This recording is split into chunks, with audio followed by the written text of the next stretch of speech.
everybody has childhood trauma to some degree. For some people, maybe it was some scary shit that they saw on a kid's show that wasn't meant to be scary, but it still scared them.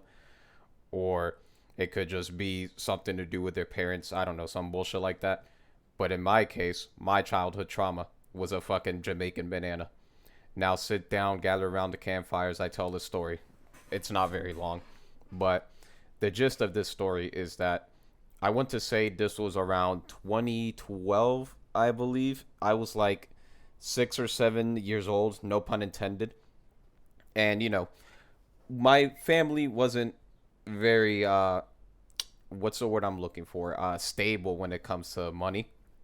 So my dad would pick up a lot of jobs to try and get paid.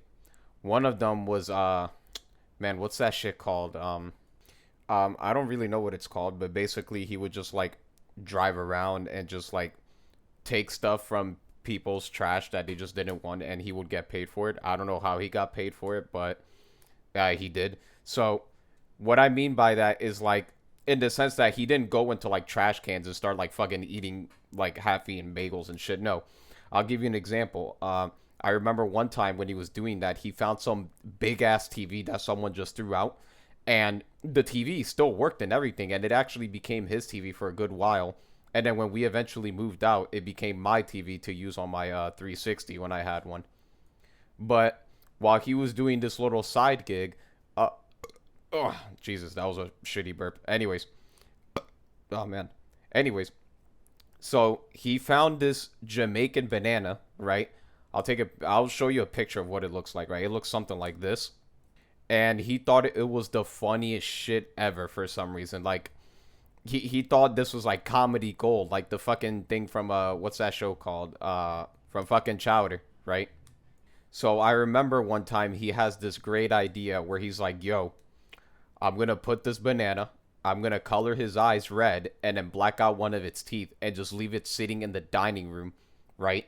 So when this person, I forgot who he was waiting for. I think it was like a family friend or some shit, right? I think it was a family friend. He was like, yeah, when this family friend like comes to our house eventually, right?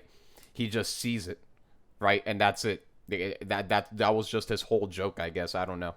So basically, he does exactly what I just said. He colors its eyes red and then like blacks out one of its teeth with like a Sharpie. And I'll put another picture of what it looks like. Yes, I know I'm the greatest artist ever, but this is more or less what that fucking thing looked like. And the reason this scared the shit out of me as a kid was because every time I would try to go downstairs to try to go to the kitchen, I would have to go past the dining room. And every single time that I would, step foot into the dining room, this fucking thing would just be sitting there at the dining room table staring at me with its red eyes and it's like its fucking black tooth.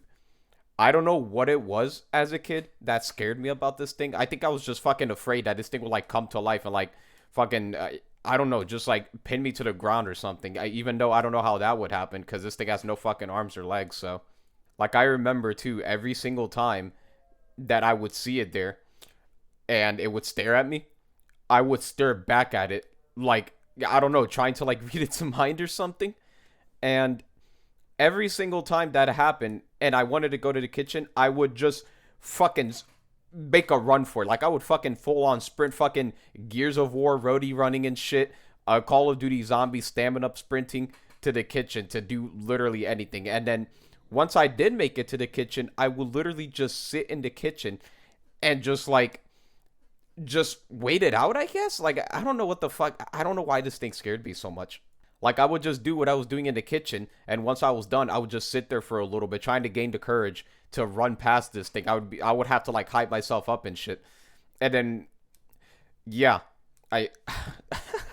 But yeah, then eventually this family friend, after like what a few days or something, finally came over, saw the banana, and yeah, that was the end of that. You see, I told you this wouldn't be a super long story. I just wanted to share something that I thought was kind of funny. So I guess the moral of the story is don't take Jamaican bananas from the garbage because they might be possessed or some shit. I don't fucking know. But yeah, I mean, I think that's the end of this story. Just be careful with Jamaican bananas, man. They don't fuck around.